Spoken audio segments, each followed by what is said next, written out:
السلام علیکم ورحمۃ اللہ وبرکاتہ۔ اعوذ باللہ من الشیطان الرجیم، بسم اللہ الرحمن الرحیم۔ ان فی ذلک لآیۃ لمن خاف عذاب الآخرہ، ذلک یوم مجموع له الناس وذلک یوم مشہود وما نؤخره الا لأجل معدود، یوم یأتی لا تکلم نفس الا بإذنہ فمنہم شقی وسعید۔ بے شک اس میں اس آدمی کے لیے یقیناً نشانی عبرت ہے جو عذاب آخرت سے ڈر گیا، اور یہ آخرت کا دن ایسا دن ہے جس میں سب لوگ جمع کیے جائیں گے، اور یہ ایسا دن ہے جس میں سارے لوگ حاضر کیے جائیں گے، اور صرف ہم ایک مقرر وقت کے لیے ہی اس قیامت میں تاخیر کر رہے ہیں، اور جب قیامت کا دن آ جائے گا تو کوئی بھی نفس اللہ رب العزت کے اجازت کے بغیر کلام نہیں کرے گا۔ پھر ان میں سے کچھ لوگ بدبخت ہوں گے اور کچھ لوگ نیک بخت ہوں گے۔ محترم سامعین اکرام، سورہ ہود سورہ نمبر 11 اور اسی سورت سے آیت نمبر 103، 104، 105 یعنی 103، 104، 105 یہ 3 آیات آپ کے سامنے تلاوت کی گئی۔ تینوں آیتوں کا ترجمہ بھی آپ کی خدمت میں پیش کیا گیا۔ محترم سامعین اکرام، اللہ تبارک و تعالیٰ نے فرمایا ہے یہاں پہ کہ جو اللہ تبارک و تعالیٰ نے قوموں کو ہلاک و برباد کیا اور مومنوں کو اللہ تبارک و تعالیٰ نے نجات بخشی، یعنی قوم نوح، قوم ہود، قوم سمود، قوم لوط، قوم شعیب، فرعون اور اس کے پیروکار، ان لوگوں کو جو اللہ تبارک و تعالیٰ نے ہلاک و برباد کیا، اور اس کے مقابلے میں اللہ تبارک و تعالیٰ نے جو ایمان والوں کو نجات بخشی، اس میں اصل میں قیامت کی دلیل ہے کہ اللہ تبارک و تعالیٰ دنیا میں بھی ایمان والوں کی مدد فرمائے گا اور آخرت میں بھی ایمان والوں کی مدد فرمائے گا۔ دیکھیے اللہ تبارک و تعالیٰ نے فرمایا سورہ مومن آیت نمبر 51، اللہ تبارک و تعالیٰ نے فرمایا انا لننصر رسلنا والذین آمنوا فی الحیات الدنیا ویوم یقوم الاشہاد، بے شک ہم ایمان والوں کی مدد اس دنیا کی زندگی میں بھی کریں گے اور اس دن بھی ایمان والوں کی مدد کریں گے جس دن گواہ کھڑے کیے جائیں گے، یعنی قیامت کے دن۔ اللہ تبارک و تعالیٰ نے سورہ ابراہیم آیت نمبر 13 میں فرمایا فأوحى الیہم ربہم لنہلکن الظالمین، اللہ تبارک و تعالیٰ جو ان کے رب ہیں، ان کے رب نے ان لوگوں کی طرف وحی کی کہ ہم البتہ ظالموں کو ضرور ہلاک و برباد کریں گے۔ تو جتنے بھی قومیں گزری ہیں جن کو اللہ تبارک و تعالیٰ نے ان کی نافرمانیوں کی وجہ سے، ان کی بغاوت کی وجہ سے، ان کی سرکشی کی وجہ سے، نبیوں کو جھٹلانے کی وجہ سے، نبیوں کی خلاف ورزی کرنے کی وجہ سے جن جن قوموں کو اللہ تبارک و تعالیٰ نے ہلاک و برباد کیا ہے، اور ایمان والوں کو ان کے مقابلے میں اللہ تبارک و تعالیٰ نے سرخرو اور سربلند کیا، اس میں قیامت کی بہت بڑی دلیل ہے۔ لیکن یہ دلیل ان لوگوں کے لیے ہے جو آخرت پر یقین رکھتے ہیں، جو آخرت کے عذاب سے ڈرتے ہیں، وگرنہ دنیا میں بہت سارے ایسے لوگ ہیں جن کو کوئی فرق نہیں پڑتا ہے، کچھ بھی ہو جائے دنیا میں ان کو کوئی فرق نہیں پڑتا ہے۔ ایسے لوگوں کے لیے اس میں دلیل اور نشانی نہیں ہے، بلکہ ان لوگوں کے لیے نشانی ہے جو لوگ آخرت کے عذاب سے ڈر گئے۔ محترم سامعین اکرام، اس کے بعد اللہ تبارک و تعالیٰ نے قیامت کے بارے میں ہی کنٹینیو بیان فرمایا تاکہ جو لوگ یقین رکھتے ہیں ان کے ایمان میں مزید پختگی آ جائے۔ اللہ تبارک و تعالیٰ نے فرمایا ذالک یوم مجموع له الناس، یہ ایسا دن ہوگا جس دن سارے کے سارے لوگ جمع کیے جائیں گے، کوئی بھی چھوٹنے والا نہیں ہے، کوئی بھی چھوٹنے والا نہیں۔ اللہ تبارک و تعالیٰ نے قرآن کریم سورۃ الکہف آیت نمبر 47 فرمایا وحشرناہم فلم نغادر منہم احدا، قیامت کے دن ہم سب کو جمع کریں گے، کوئی بچ نہیں سکتا ہے۔ ابھی دنیا میں کہیں پر ہزاروں کا مجمع ہو تو اس میں بہت سارے لوگ گم ہو جاتے ہیں، کوئی اس کو پہچاننے والا نہیں ہے۔ جب سے دنیا بنی ہے جتنے بھی لوگ اس روئے زمین پر آئے ہیں، جتنی بھی مخلوقات اس روئے زمین پر آئی ہیں، تمام لوگوں کو، تمام مخلوقات کو اللہ تبارک و تعالیٰ قیامت کے میدان میں جمع کر دے گا، ہر ایک کو فردن فردن اللہ تبارک و تعالیٰ لائے گا، کوئی بھی چھوٹنے والا نہیں۔ ایسا حاضری رجسٹر بنا ہوا ہے کہ کوئی بھی غائب نہیں ہو سکتا، کوئی بھی اللہ تبارک و تعالیٰ کو عاجز نہیں کر سکتا۔ اللہ تبارک و تعالیٰ نے فرمایا ذالک یوم مجموع لہ الناس، اور یہی وہ قیامت کا دن ہوگا جس دن سب کے سب اکٹھے کیے جائیں گے، کوئی بھی بچ نہیں پائے گا، ہر ایک کو اللہ تبارک و تعالیٰ حاضر فرما دیں گے۔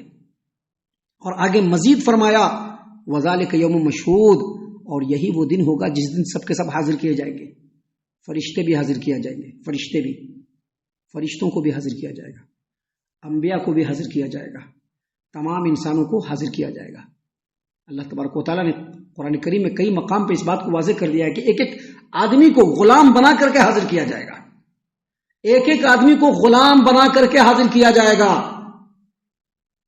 فرشتے بھی آ جائیں گے، انبیاء بھی موجود رہیں گے، تمام انسانوں کو جمع کیا جائے گا، ہر طرح کے جانور، چرندے، پرندے، حیوانات، حشرات الارض، تمام کو اللہ تبارک و تعالیٰ جمع کر دے گا۔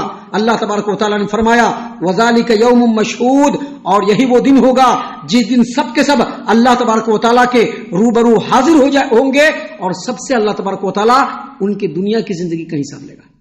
وہ عادل، وہ منصف جب عدل پہ بیٹھے گا تو اللہ تبارک و تعالیٰ ہر ایک کے ساتھ عدل و انصاف کرے گا۔ آپ نے سنا ہوگا، آپ نے علماء کرام کی زبانی سنا ہوگا، حدیث رسول کے حوالے سے سنا ہوگا کہ ایک جانور نے جو دوسرے پر ظلم کیا ہوگا اس کو بھی بدلہ دیا جائے گا۔ ابھی تو دنیا میں ہر ایک سمجھتا ہے کہ ہمارا پورا اختیار ہے، ہم جو چاہیں گے کر لیں گے، جس کو چاہیں گے ذلیل کر دیں گے، جس کی عزت سے چاہیں گے کھیل لیں گے، جس کے بارے میں جو چاہیں گے بول دیں گے۔ دنیا میں تو ہم یہ سمجھ رہے ہیں، لیکن ایسا نہیں ہے۔ قیامت کے دن ہر ایک کا بدلہ اللہ تبارک و تعالیٰ پورے عدل و انصاف کے ساتھ چکتا کر دے گا۔ اللہ نے فرمایا لا یظلم مثقال ذرہ، کسی کے اوپر ایک ذرہ برابر بھی ظلم نہیں ہوگا۔ اللہ تبارک و تعالیٰ کسی کے اوپر ذرہ برابر بھی ظلم نہیں کرے گا۔ اگر کوئی نیکی کرے گا اللہ تبارک و تعالیٰ اس کو بڑھا چڑھا کر کے دے گا۔ کیوں نیکی کا ذکر کیا؟ تاکہ انسان نیکی کی طرف آگے بڑھے، خیر کی طرف آگے بڑھے، شر سے اپنے دامن کو گھسیٹنے کی کوشش کرے، برائی سے اپنے دامن کو چھڑانے کی کوشش کرے۔ خیر کی طرف جس قدر آگے بڑھے گا اللہ تبارک و تعالیٰ اس کو دو چند کر کے دے گا، لیکن اگر شر کی طرف بڑھیں گے تو شر کا بدلہ شر ہی ہے، نیکی اور خیر نہیں ملنے والا ہے۔ محترم سامعین کرام، آگے اللہ تبارک و تعالیٰ نے مزید فرمایا وَمَا نُؤَخِّرُهُ إِلَّا لِأَجَلٍ مَعْدُودٍ۔ یہ جو قیامت کی دلیل ہے، یہ جو قیامت ہے، قیامت کو اللہ فرما رہے ہیں کہ ہم ایک وقت معین تک کے لیے مؤخر کر رہے ہیں، یعنی جو اس کو ڈیلے کیا اللہ تبارک و تعالیٰ نے ایک معین مدت کے لیے۔ وہ مدت کسی کو معلوم نہیں ہے، وہ مدت کسی کو معلوم نہیں ہے، لیکن جب مدت آ جائے گی، جب مقرر وقت پہنچ جائے گا تو اس میں ایک لمحے کی بھی تاخیر نہیں ہوگی، پلک جھپکنے کی بھی تاخیر نہیں ہوگی۔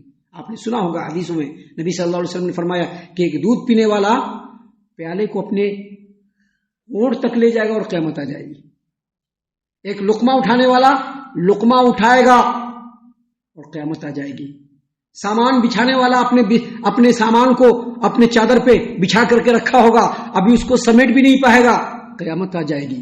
حوض بنانے والا حوض بنا لے گا، ابھی اپنے جانور کو پلا بھی نہیں پائے گا کہ قیامت آ جائے گی۔ قیامت ایسے آئے گی کہ ایک لمحے کے لیے بھی ڈیلے نہیں ہونے والا ہے۔ اس کے بعد اللہ تبارک و تعالیٰ نے پھر ایک بات بیان فرما دیا جس میں تمام لوگوں کے لیے نصیحت ہے۔ اللہ تبارک و تعالیٰ نے فرمایا یوم یأتی لا تکلم نفس الا باذنہ، جس روز قیامت آ جائے گی تو اس روز کوئی بھی اللہ کے حکم کے بغیر اپنے زبان کو ہلا بھی نہیں پائے گا۔ یوم یأتی لا تکلم نفس الا باذنہ، رحمان کی اجازت ہوگی تبھی بول پائے گا، نہیں تو کسی کی زبان بھی نہیں ہلے گی۔ ابھی جو چاہتے ہیں بولتے تھے، جو دل میں آیا بول دیے، جیسے سمجھ میں آیا بول دیا، صحیح ہے غلط ہے حرام ہے حلال ہے، کسی کو کوئی پرواہ نہیں، زبان پہ پورا اختیار ہے، جو چاہا بول دیا۔ اللہ تبارک و تعالیٰ نے فرمایا لا يتكلمون الا من اذن له الرحمن وقال صوابا، جب قیامت کا میدان ہوگا تو کوئی بھی رب کے حکم سے بول نہیں پائے گا، اور بولے گا بھی تو سچ بولے گا، جھوٹ نہیں بول سکتا ہے، بولے گا بھی تو سچ بولے گا، جھوٹ نہیں بول سکتا ہے، وہ جھوٹ اس کی زبان سے نکل نہیں سکتا ہے۔ انکار کرے گا اللہ تبارک و تعالیٰ منہ پہ پٹی باندھ دے گا، مہر لگا دے گا، یہ ہاتھ بولنا شروع کر دے گا، پیر بولنا شروع کر دے گا، یہ آنکھیں بولنا شروع کر دیں گی، یہ جسم کے چمڑے بولنا شروع کر دیں گے جو بالکل صحیح اور سچ ہوں گے۔ محترم سامعین کرام، یہاں پر تمام لوگوں کے لیے سب سے بڑی عبرت کیا ہے کہ لوگ یہ سمجھتے ہیں، بہت سارے لوگوں کا یہ عقیدہ ہے کہ ان کے امام صاحب، ان کے پیر صاحب، ان کے بزرگ صاحب قیامت کے دن اللہ تبارک و تعالیٰ کے سامنے اس کی بخشش کروا دیں گے. یہ عقیدہ ایسا خراب ہے کہ اس عقیدے کے چکر میں جب آپ لوگوں کی باتوں کو سنیں گے اور ان کے تذکروں کو سنیں گے تو بناوٹی اور جھوٹے اولیاء اللہ کی کہانی بنا کر کے لوگ یہ کہیں گے کہ جب قیامت کا میدان آئے گا تو ہمارے جو پیر صاحب ہوں گے، ہمارے بزرگ صاحب ہوں گے، ہمارے امام صاحب جو ہوں گے وہ اکڑ کر کے بیٹھ جائیں گے. جب تک ان کے مریدوں کو، ان کی پیروی کرنے والوں کو جب تک اللہ تبارک و تعالیٰ جنت میں نہیں ڈالے گا، یہ خود بھی جنت میں نہیں جائیں گے اور اللہ سے جھگڑ کر کے اپنے مریدوں کو بخشوا لیں گے. لیکن حقیقت حال یہ ہے کہ کوئی نہیں بول پائے گا. آدمی کی بات چھوڑیے، انبیاء بھی نہیں بول پائیں گے اللہ کی اجازت کے بغیر. لوگوں کی بات چھوڑ دیجئے، انبیاء بھی جو نبی لوگ ہیں وہ لوگ بھی اللہ رب العزت کے حکم کے بغیر بول نہیں پائیں گے. ایک حدیث میں ہے کہ انبیاء علیہ السلام قیامت کے دن جو ان کی زبان سے باتیں نکل رہی ہوں گی، اللہم سلم سلم، اے اللہ سلامتی دے دے، اے اللہ سلامتی دے دے، اس کے علاوہ کچھ نہیں بول پائیں گے. نبی صلی اللہ علیہ وسلم اللہ تبارک و تعالیٰ سے اجازت مانگیں گے تو سفارش کریں گے. دوسرے انبیاء بھی جن کو اللہ تبارک و تعالیٰ اجازت دے گا تو سفارش کریں گے. لیکن اس میں بھی شرط ہے، اس میں بھی شرط ہے. شرط کیا ہے؟ سب سے کڑی شرط ہے. شرط کیا ہے؟ شرائط کیا ہے؟ پہلی شرط یہ ہے کہ جن کو اجازت ملے گی وہی سفارش کریں گے، اور جن کے بارے میں اجازت ملے گی. اب نبی ہوئے نا، اب نبی سبوں کے بارے میں سفارش نہیں کر سکتے ہیں. جن کے بارے میں کہا جائے گا کہ ان کے بارے میں سفارش کیجئے، ان کے بارے میں سفارش کیجئے، ان کے بارے میں سفارش کیجئے، انہی کے بارے میں سفارش کریں گے.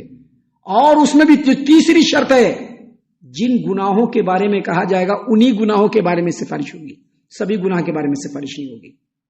تو اللہ تبارک و تعالیٰ نے یہاں پر فرمایا یوم یأتی لا تکلم نفس الا باذنہ، جب قیامت کا دن آ جائے گا تو اللہ کے حکم کے بغیر کوئی بول بھی نہیں پائے گا.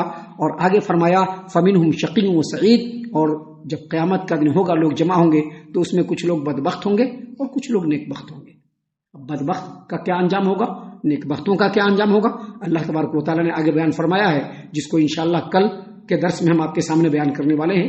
ہم اللہ سے دعا کرتے ہیں کہ اللہ تعالی ہم تمام کو ان تمام باتوں کے اوپر خوب غور و فکر اور تدبر کرنے کے ساتھ ساتھ ان باتوں کے اوپر عمل کرنے کی بھی توفیق عنایت فرمائے، آمین.